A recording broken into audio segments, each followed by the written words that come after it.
Viral Alphard nunggak pajak 40 juta rupiah saat operasi patuh di Makassar, mobil elit bayar pajak sulit.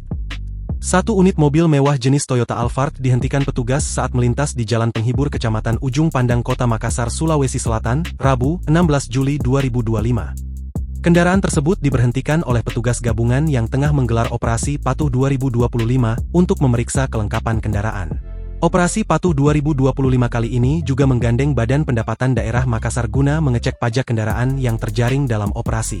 Petugas mendapati 90 kendaraan roda 4 yang menunggak pajak, salah satunya adalah Toyota Alphard berwarna hitam dengan nomor plat DD1223RE. Berdasarkan data Bapenda Makassar, kendaraan tersebut memiliki tunggakan pajak sebesar 40 juta. Karena bertepatan dengan operasi patuh maka kita bersinergi dengan Polri, TNI, dan Pemda untuk mengoptimalkan penertiban ini, ujar Kepala UPTD Samsat Makassar 1, Yarham Yasmin. Sebagai bentuk efek jera, pengemudi Toyota Alphard tersebut diberikan teguran tertulis oleh petugas Bapenda Makassar.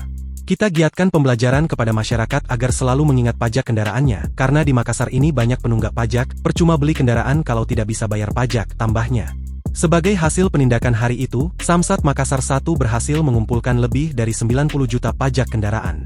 Sebelumnya pada kegiatan serupa yang dilaksanakan pekan lalu, Bapenda Makassar berhasil menarik pajak sebesar 500 juta. Penertiban ini menjadi bentuk nyata komitmen pemerintah untuk meningkatkan kesadaran masyarakat akan pentingnya kewajiban membayar pajak kendaraan secara tepat waktu, tutup Yarham. Download Tribun X sekarang, menghadirkan lokal menjadi Indonesia.